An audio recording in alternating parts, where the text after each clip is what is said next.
Well, it's good that we've had a resumption of domestic flights, but it also speaks to the broader effort to make sure that we're able to nip this in the bud or control this as a country and ultimately get the economy back on track. And it's where I told you earlier on about how we needed to put to bed all the related concerns that had first been expressed by the Minister for Information as he was moderating the briefing on Tuesday with the COVID team about the politicization of the conversation on coronavirus. But there's also a related extended matter about how we need to look at the broader framework of economic management and whether that could be equated also to a better management of the crisis of COVID in Ghana. And we have in the studio Yao Boabing Asamoah, who is a member of parliament for Adentan. And good morning to you. Good morning, sir. Yeah, and he also happens to be the Director of Communication for the MPP. So it helps for us to put the related issues to bed. But Fifi Kwete, we all do know him, a former Deputy Minister of Finance, but also Member of Parliament for Ketu South, and a vociferous man is here. Very quiet, but when he talks, well, he used to spill a lot of venom, but these days it seems to be very calm. We'll see how he fares right here in the studio. And thank you for joining me, sir. Thank you very much. Well, great. Pleasure. But look, let's watch this and perhaps we can have some pointers and start the discussion in the first place. We appreciate the recent calls for a de-escalation of the growing politicization. These calls are in line, if you recall, with calls that we started making right here from this podium about a month ago, that it is important for the country to remain focused on the common enemy. The president has been making it in his speeches. We have to focus on the common enemy, that's COVID-19, and not on one another. Initially, when we started making these calls for an apolitical discussion of the subject, and for us to create more room for the experts to do the analysis, we were mocked.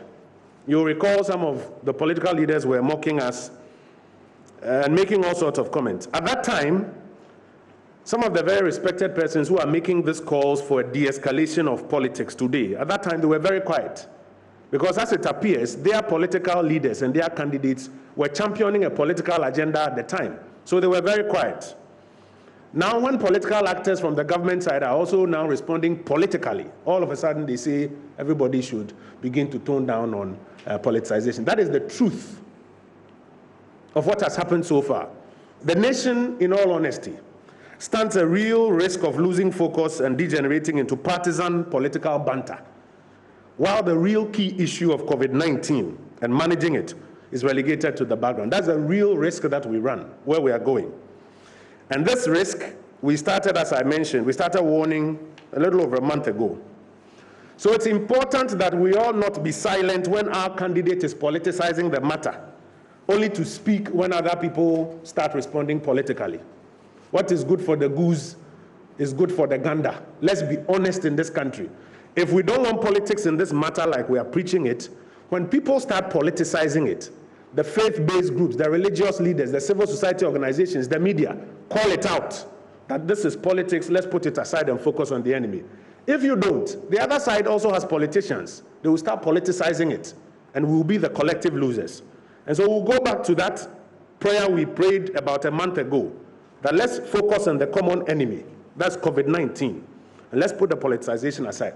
If senior statesmen sit around because their political candidate is politicizing a matter and they choose not to condemn it, religious leaders, civil society groups, everybody sits by, then don't be surprised when political actors from the other side also start responding. However, we still have an opportunity to keep our collective focus and to cut out partisanship so that we can win together.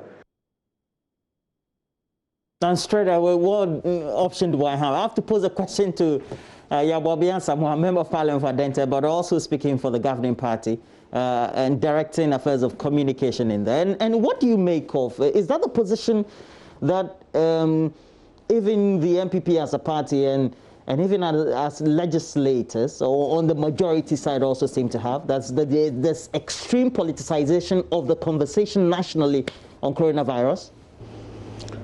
Roland, thank you. Let me first say good morning to His Excellency the President and Ghanaians as a whole, and to commend the President and our Honorable Minister of Information, the Honorable Opon Kroma, for the excellent job that they've done so far. The President has made it clear that this is a national effort, and he has sought to address it, and he has sought to engage Ghanaians regularly.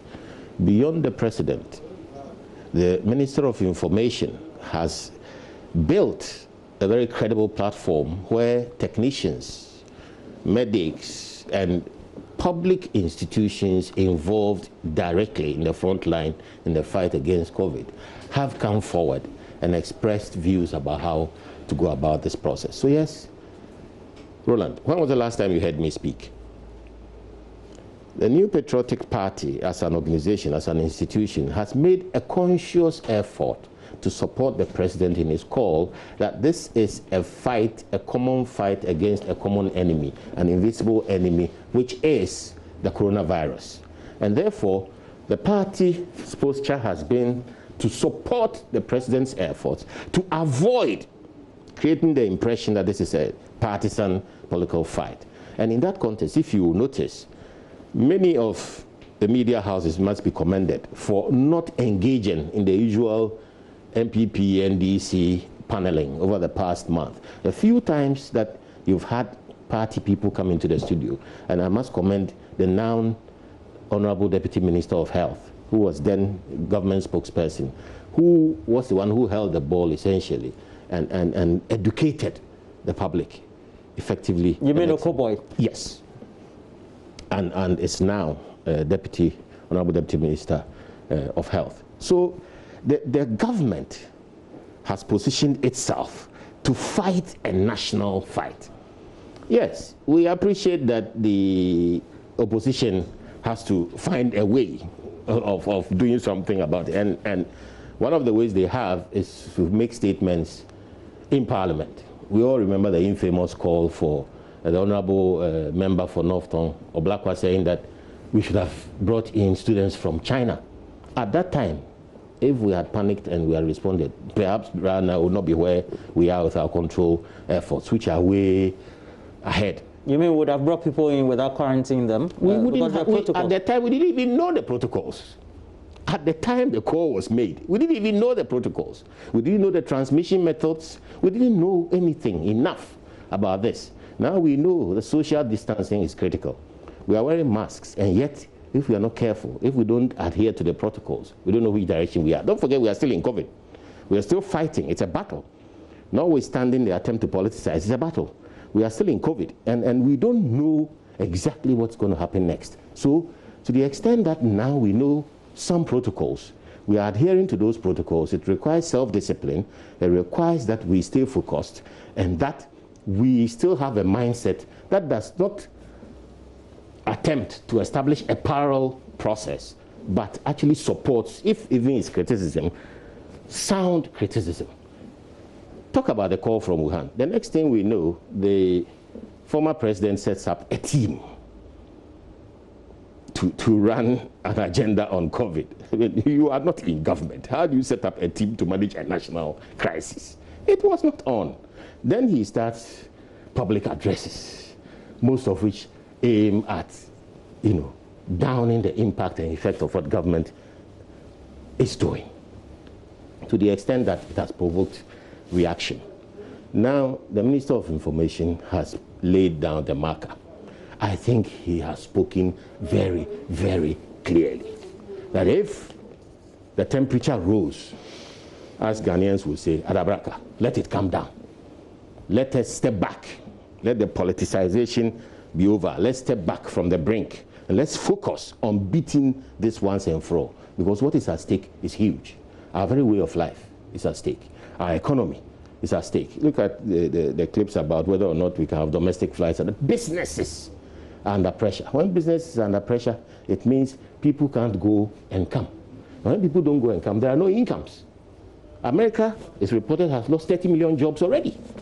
The mighty America. So it is important that we stay focused as a nation on beating the coronavirus. Because you feel any comment from political personalities politically exposed persons and institutions tend to derail efforts or defocus their agenda? Not all comments.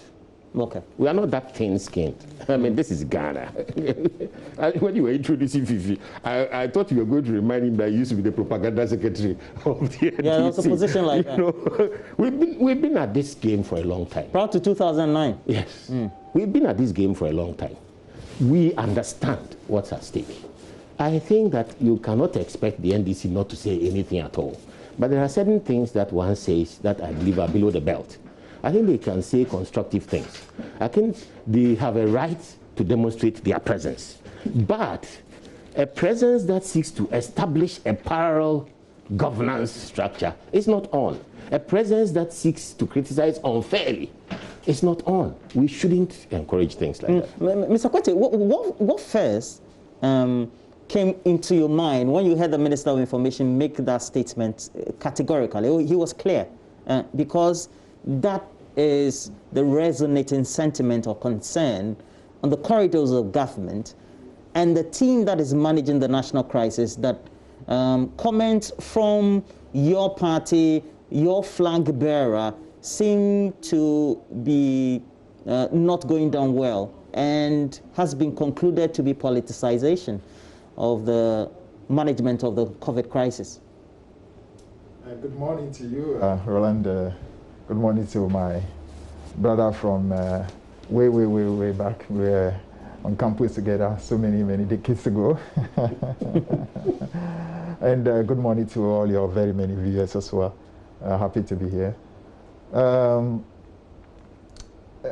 First and foremost, I really do not understand why our friends on the other side seem to be agitated over nothing. You watch what is going on all over the world. You watch, for example, what's going on in the US, and you'll notice that much as there is a major pandemic, there is still the need to be able to hold government to account. No day passes without the people of America holding the government of President Trump accountable to what is going on. For example, he's been told in plain language, for example, that you failed to react in time. That the whole of January, the whole of February, you let go of massive opportunities to have taken decisions, which if you have taken, would have been able to reduce the crisis that America is facing today. Those comments are coming not just from people who are in the media, they're coming from people who are not necessarily in politics. Some of them are coming from politicians. And I've not heard Donald Trump say, for example, that simply because these comments are being made, therefore the fight against the pandemic was going to be undermined. I don't think so at all. I think we should appreciate that when you are in leadership and you are doing what you're doing, there is a need to be able to be open to receive what you call comments, to receive good suggestions, and also to receive constructive criticism. That's the only way you're going to be able to make the proper decisions that will actually kneel for the good of the people. So I really am not getting this whole, shall I call it, obsession about politicization. I really am not getting it at all. The flag bearer of the NDC has shown throughout this whole period to be a great patriot and somebody who has shown to be above even partisanship. I mean, if there is anyone who has made genuine constructive criticisms, made suggestions, I mean, brought his opinion as to the best way things can be done, I mean, he should be the one. Even long before a number of decisions were taken, he had already come out to suggest things that could be done to, for example, mitigate the hardships of the people. And a lot of those suggestions were subsequently taken on board.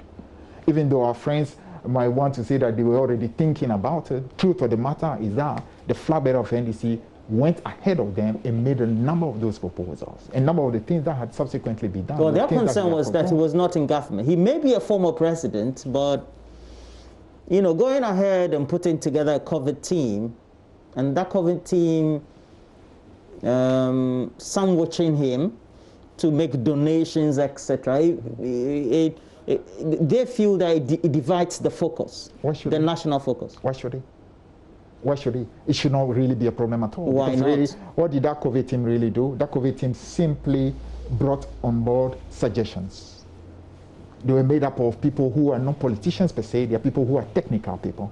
They are people who have been in the field, who have had experience. So it's a question of pulling together that experience. And say, you know what, we have been here. We face something to that effect, especially when Ebola happened. And therefore, we've had some experience. And therefore, we want to make available that experience to you. We actually said we wanted to make sure these... Why didn't they just walk to the corridors of Jubilee House and say, President Nana Addo Dankwa Akufo-Addo, Yaba, we have come.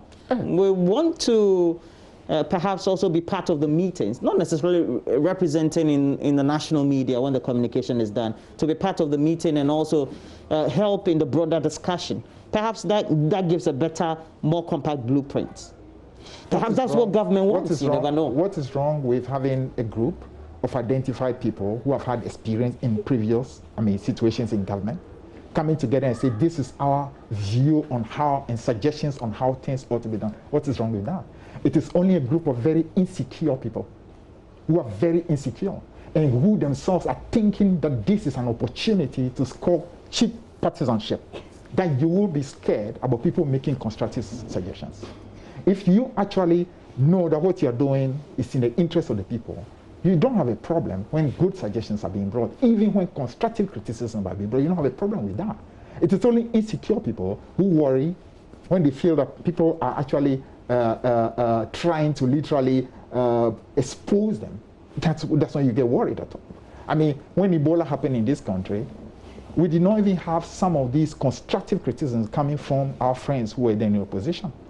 We actually had a situation where their flag bearer at the time made comments that were really considered to be rather very destructive comments, as opposed to working in terms of bringing suggestions that are constructive.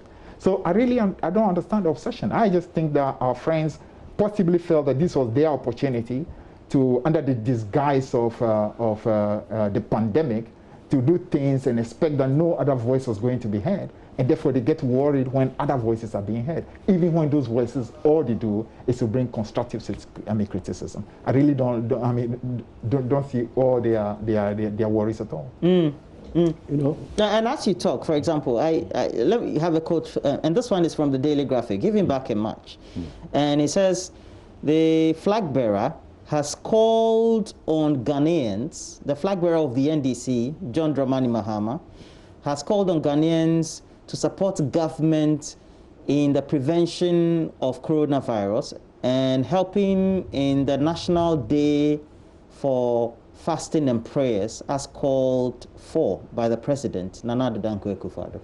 Super. That was it, man. Super.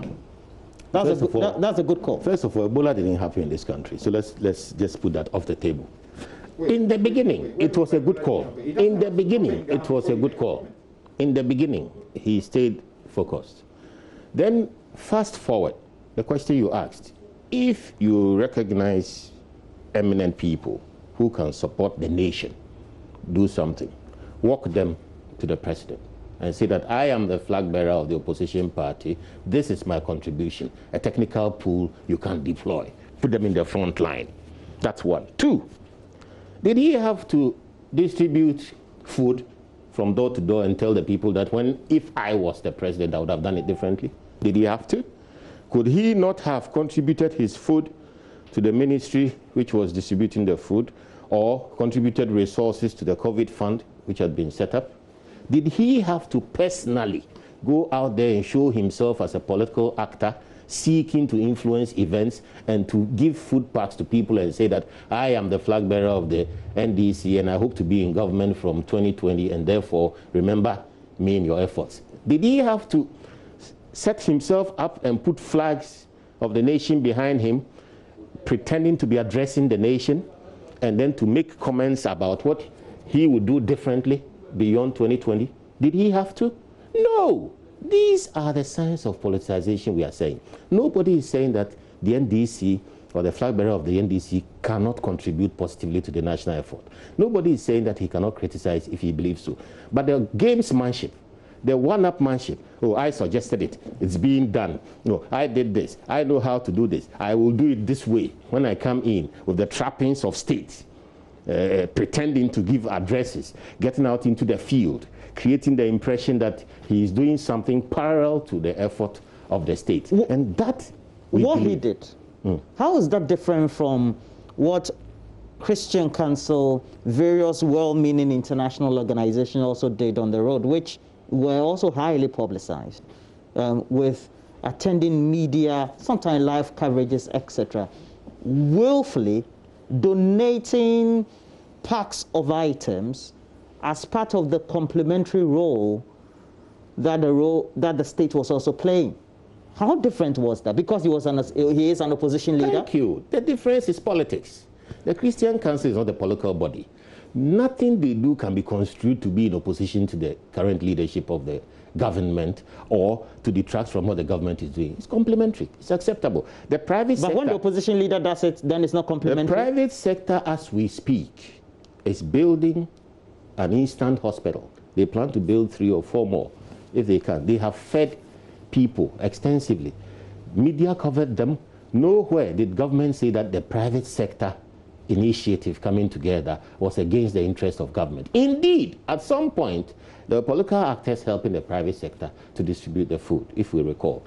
But when you have an opposition leader who is already being elected, and his sole job now is to oppose, he thinks, the president of the nation, and who sets himself up to pretend to be running a parallel government, then you have issues. Because at this time, the avenues for supporting the government in the best intention possible, to present yourself in a political manner, is to be seen to be supporting the existing government. Your efforts should go to the collective pool so that there is no ambiguity about your intentions.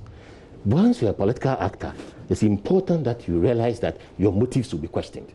Once you're a political actor, it's important that you realize that whatever you say will be contextualized.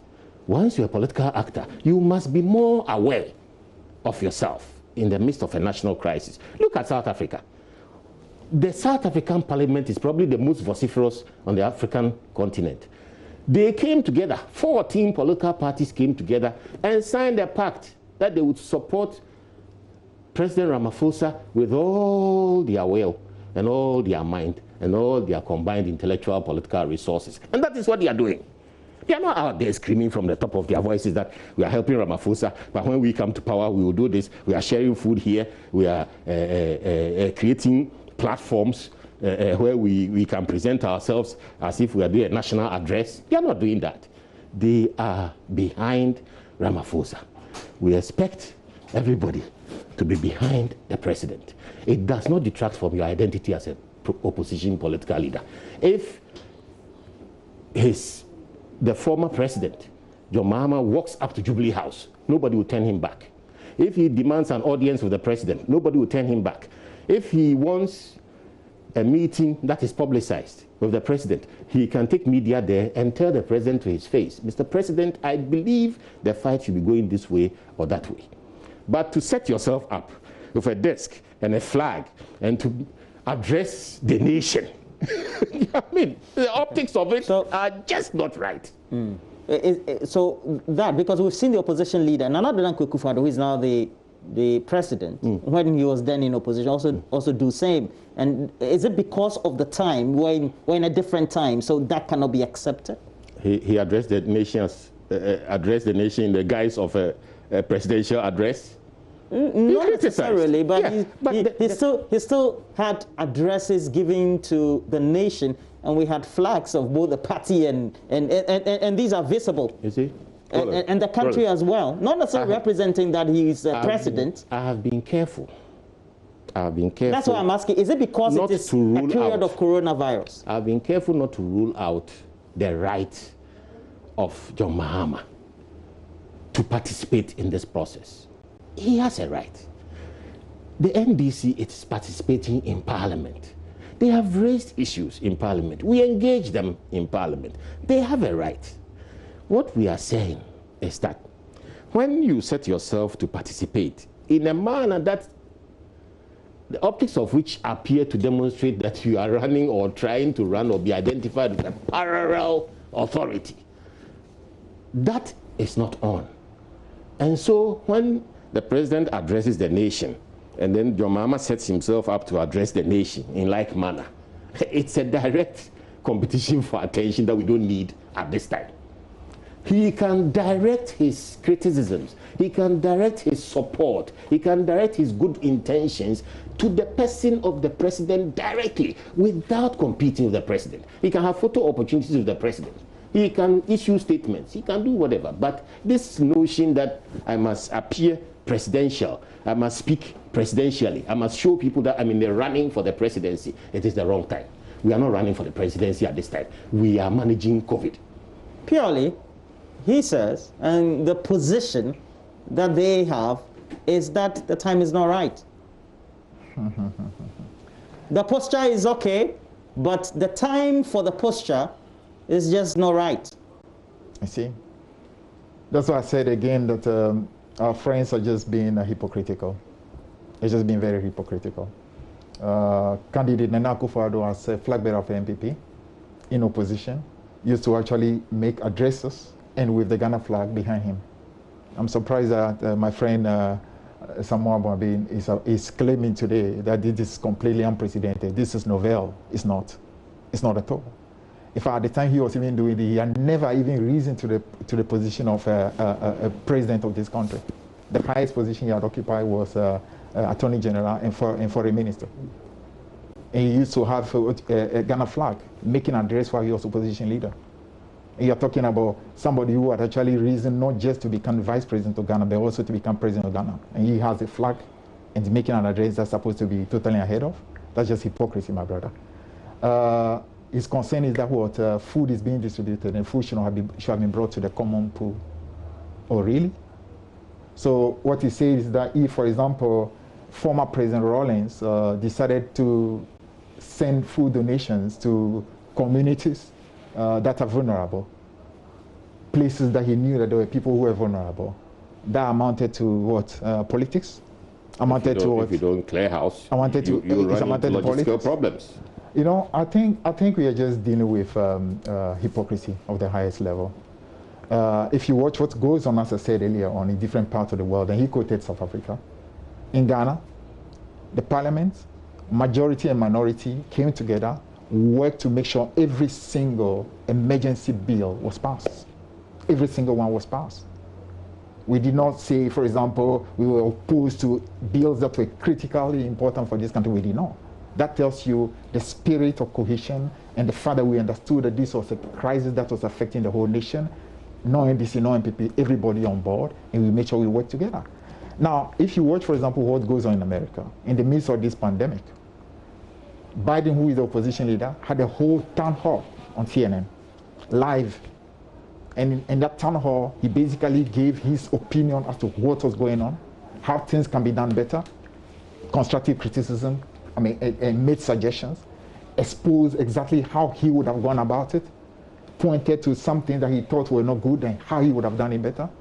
So as I said already, we are dealing here with a bunch of very insecure people who actually thought that this actually was their opportunity for grandstanding, to be able to take hold of the whole discussion and make sure they saturated the system. And every single time when, for example, the president goes making the broadcast and, for example, water that he never contributed anything to because the whole infrastructure was supplied before he came. When he gives that water for free and his partisans are clapping for him and they are shouting for more for Nana, he gets excited. So he gets worried that somebody else is actually making contribution in the space. That's what I'm telling you, it's just complete hypocrisy. Total hypocrisy. Now, so this whole talk about the food should have been brought to a common pool in order for it to be given. And if you had any suggestion, bring it to a common center before it gets done. I think really just our friends being just desperate. Our friends really being desperate. Let me take you to the United States. And this is published in the Wall Street Journal. And they said the Speaker of the House, Nancy Pelosi, says, I'm a member of Congress. And when the time comes for generals to stand up, we will stand up. The president is not managing this crisis as he should. And what we Democrats could do is to ensure that the lives of Americans are protected. That is a direct criticism, logically, of the opposition leader, because they were still in the process of primaries, even though Joe Biden is in the lead in the race. So virtually we have an opposition leader who is directly talking back to the President of the Republic. And they hold daily summits and meetings and virtual news conferences on the subject, even in America, where they've lost 30 million jobs. Now back to Ghana. We've had a point in time, just in the last address, the President announced 88 health facilities will be built. On top of that, 6 other hospitals will be built in 6 new regions. Before then, we'd had the opposition leader say, of course, in a broadcast that the party, as well as government team managing COVID, does not agree with, that these 6 new hospitals, when he is elected, would also be built. My question is very simple. We know that hospitals had not been reopened, even though completed in time, until COVID came in, so we had to then make a rationalized use of them. So if the opposition leader, who was president, makes commentary on this and even proposes solutions and policy directions in that regard, even though we're in COVID, nobody can say that's wrong, or could we? It is the tone, the posture, the raising of temperatures. That is the situation. Nobody has said your mama cannot campaign. He's campaigning. He's campaigning? He is campaigning. Your mama is campaigning. Nobody has said he's not campaigning. He is campaigning. But the people of this country don't want a political campaign now. Who are you campaigning to? You are campaigning to the people of the country. The people want us to solve the problem of COVID. The people are worried about their safety. We all as Ghanaians should be worried about the safety of Ghanaians. The Americans are criticizing. They are not trying to run a parallel government. They are worried about the safety of Americans. They are not trying to share food themselves. They are not creating the impression that they are going to build hospitals when they don't demonstrate the resources for that. They are not creating the impression that they are running a parallel government. They are not. They are criticizing within the context of their cultural milieu and their political structures. In our system, the way your mama is inserting himself into the process and seeking to be recognized is politicking of the highest order. Nobody wants that distraction now. Nobody wants to divert our attention from the issues at stake now. Nobody wants us to start bantering about infrastructure and otherwise. Is it equated telling Ghanaians that we didn't drink water before John Mahama became president? And what about meals? What about Kufo and the East-West connection and all that? Are we now going to start bantering about who did what? When the people have to be dealt with on social distancing, when masks have to be provided, when PPEs are being manufactured locally, when there's a stimulus to be discussed and implemented, when people need water, when people need food, people need electricity, people need to get on with their lives. There are losses in business, international trade is shut down, and we are still running an economy where salaries are being paid. Kids are at home from school. We don't even know when schools will reopen. We don't know when churches can go back. We don't know when we are fasting. We don't even know when we can go into a mosque to pray together. These are real issues of restarting our lives in the midst of COVID. What is the strategic situation of COVID? Is it going to be with us forever? Are we going to be able to beat it and say the last thing is gone? When can we start our lives properly again? These are matters that are germane to the very survival of this nation. An imported national threat, a threat that is all over the world, a threat that has shut the world down, a threat that is creating a new international economic order, a threat that must be confronted with strategic leadership thinking. And you want us to banter about who built which hospital? You want us to banter that we were drinking from wells before your mama became president? What about the debts he left behind? Is that what you want us to banter about? Dumso. Is that what you want us to do now? Who created Dumso and who couldn't solve it? Is that who couldn't pay health workers? Who built structures which were not equipped? Didn't have doctors and nurses? Is that what you want us to talk about when the people want to listen to solutions about COVID? It is wrong. That's why we are saying that Mr. Mahama is jumping the gun. Former President Mahama is the candidate of the NDC. As we sit here, we haven't even conducted our elections. We don't have a candidate. We don't have a candidate. Mr. President and Mr. Vice President are busy working. We are yet to determine whether Mr. President is our candidate. As I sit here, I don't know whether I'm a candidate or not. Primaries are yet to be conducted. Four more for Nana. Primaries are yet to be conducted. Please, it's a serious matter. Four more for Nana. 4 more for Nana. 4 more for Nana is for who? For a non-candidate? 4 more for Nana.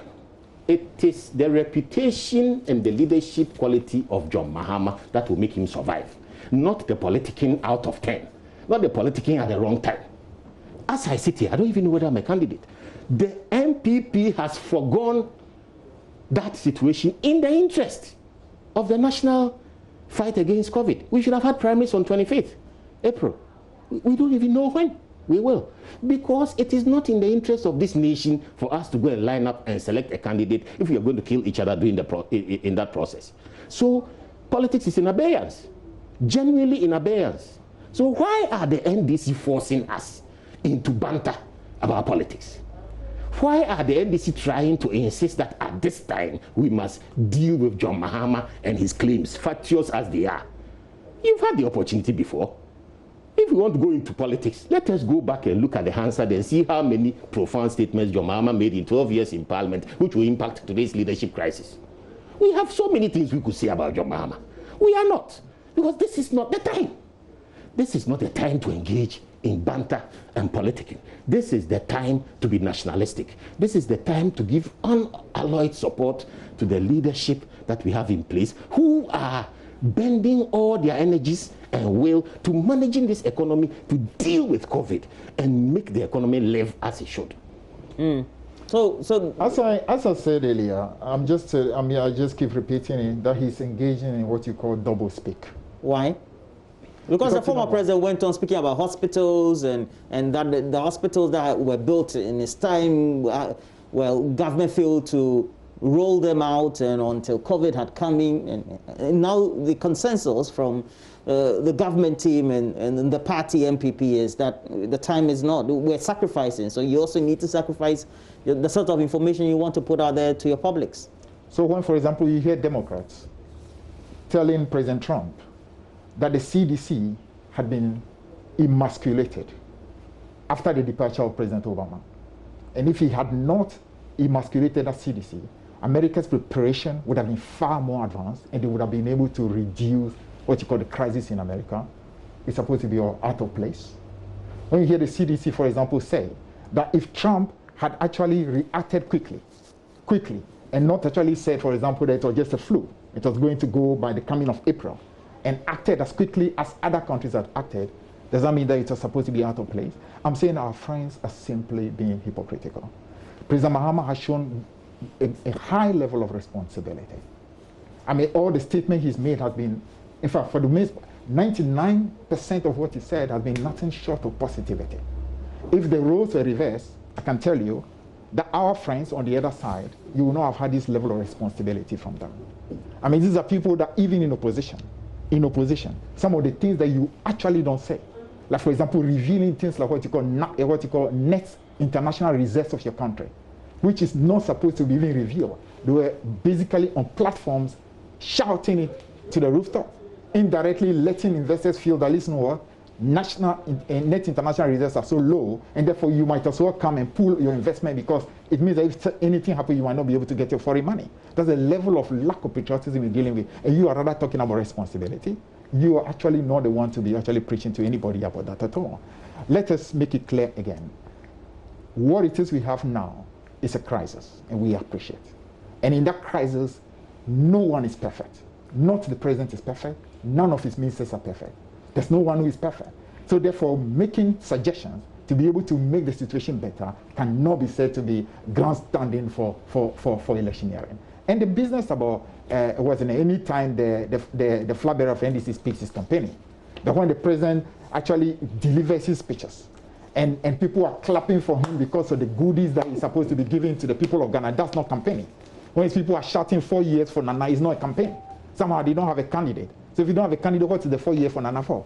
Is the 4 year for Nana supposed to be for a non-candidate or for a candidate? I mean, just cut the hypocrisy and let's look forward to the best way we can help our people to come out of this difficulty. Over the last 24 hours until now, we've had some hashtags trend, Bawumia must focus, etc. So let's speak to it looks like on social media, the overwhelming, perhaps, concern about the reaction of the vice president. Perhaps we'll pick it all about how the ordinary Ghanaian feels that perhaps the posture of government should be on focusing on governance instead of speaking to what the opposition would say on related political bantering. Has that been taken in? That look, it looks like we need to look at our back and check ourselves and make sure that we just revert back to the issues of governance. Yeah, Roland. Instead of just responding to the opposition. Yeah, Roland. Bawumia, Vice President Bawumia supports the presidency, has been working with the presidency on this. But human as we are, at some point you need to set the records and clear the air. Clearly, with the former president running loose with his addresses, at some point somebody had to say, hey, please, let's stay focused. So the overwhelming opinion of Ghanaians is that Bawumia haven't responded. His Excellency, the Vice President, haven't responded. Let us leave it there. Let us not engage them anymore. Let us get on with the business of fighting COVID. I think it's a sentiment that the Vice President more than shares, because he was reluctant. He was genuinely reluctant. Who forced him?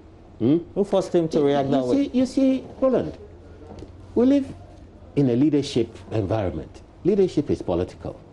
To the extent that the trust of the nation is in you to deliver something in the interest of the nation. And when the president stands up to speak, he is not standing there politicking. When the president says, I'm giving free water, he is not giving away goodies. He is making sure that the needs of the people are met. When the president is doing that, and the economics of it is being managed with the support of the vice president and the economic management team, it is distracting to hear the kinds of things that we're hearing from the former president. And not the vice president? No, that's what I'm saying. It is distracting for all the government, including the vice president. Because how many times have you heard the vice president come out and speak in this era? But he comes out to say, please, let's stay focused. What you are doing is not right. If you want to talk politics, this is the comparative situation that we have. We have a crisis that is still ongoing. And we are dealing with that crisis constructively, trying to mitigate the pain and suffering of Ghanaians. So the vice president was restating the position that we are focused on.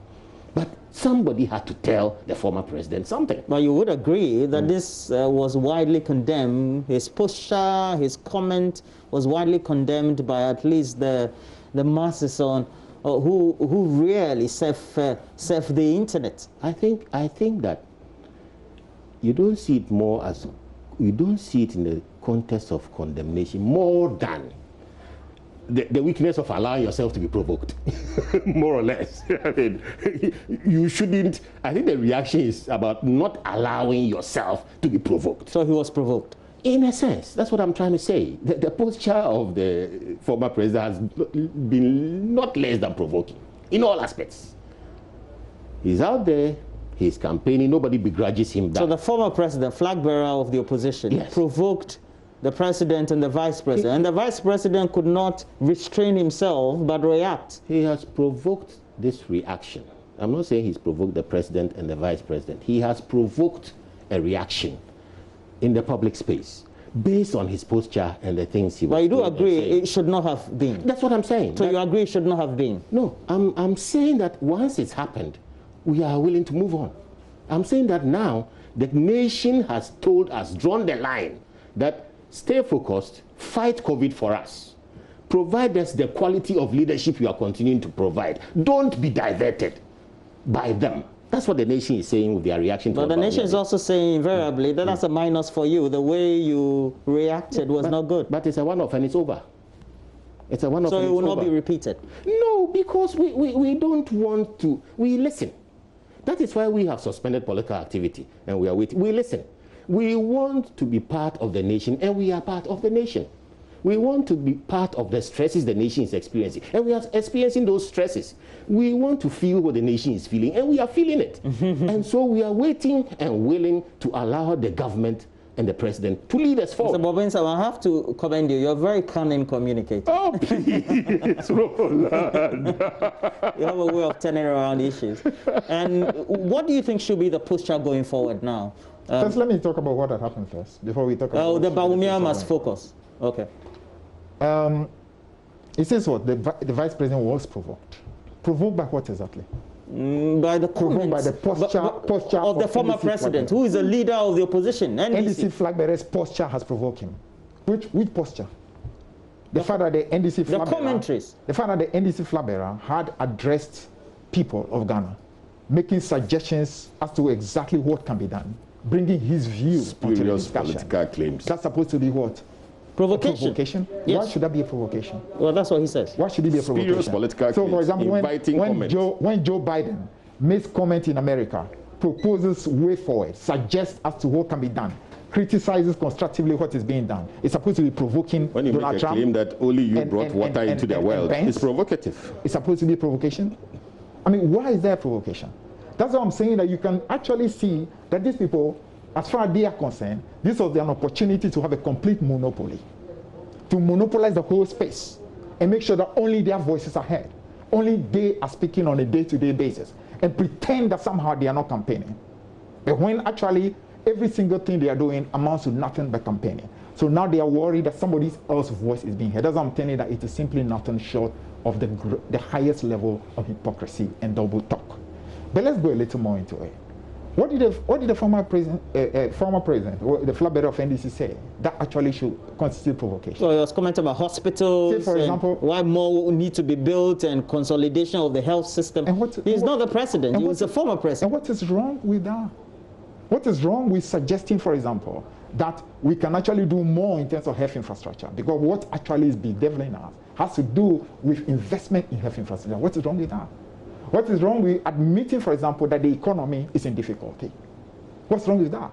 The American economy is in difficulty. So is this the time? I mean, millions of people are unemployed. Companies are going bankrupt. Everybody does know that the whole world economy is in difficulty. So if the flag bearer of NDC says that the economy is in difficulty, what is wrong with that? For you to say that you have been provoked. Now, if the economy were not in difficulty, would you have to go to the IMF in order to go and borrow $100 million to be able to, for example, get food for the people of Ghana, the vulnerable people of Ghana, if the economy were not in difficulty? Will you have, for example, to go and take the stabilization fund and take money out of it in order to be able to, as it were, support the economy? Would you have to depend on the IMF to raise about $1 billion, to support your balance of payment position? Obviously, the economy is in difficulty. So why are you running away from that? So the fact that you feel that because there's COVID, truth should not be said. So anybody who speaks the truth is supposed to be doing campaigning. That's politicization. How does that amount to politicization? So I'm saying that there are certain things that are fundamental. So the vice president now comes and says what? There have been two major crises in Ghana. Doomsday crisis and then COVID crisis. And then people of Ghana should make a comparison as to who has been the best manager out of the two situations. Really? That's supposed to be your response to a president making suggestions as to the best way we can do things? A former president. That's the feeling. Once a president, always a president. A former president. All over the world, you are president, you are referred to as president. Yeah. President Bush, President Clinton, that's how it goes. That's America. He says this Ghana. You see, there again, we are dealing with a bunch of people who are very insecure. Very, very insecure. That's why you can see, for example, a former president who is making an address and consider it to be, okay, it means he wants to take power from us. Okay, so there was a question that I asked. So going forward, what will be the posture of the NDC team as we wrap up? Because this will be your last call. I really don't understand this business of a posture at all. Oh. NDC right from the beginning has shown well, government is concerned. Concerned about what? The governing New Patriotic Party is concerned. They are concerned about what exactly? The COVID national management team is concerned. The posture and the commentary, when the former president speaks, they say distracts from the general how does it distract? Conversation around how COVID should be managed in Ghana. I don't understand why. So I'm asking, what will be the posture going forward? I'm saying that on our side, right from the beginning to now, we have shown high level of patriotism and responsibility. We've done a number of things that only people who are really concerned about their country will do. We didn't go out there, to simply criticize every single thing that is going on. We recommended things that are right. So the we made suggestions as to the best way. Absolutely. We have to continue making sure that we bring ideas to ensure that the people will continue donating. What is wrong with donations? What is wrong with making constructive suggestions? We are going to stay very focused. We will be disciplined, we will restrain ourselves, and we will continue to educate Ghanaians and engage Ghanaians. Even if the opposition still continue with I think Ghanaians have demonstrated that we must ignore them.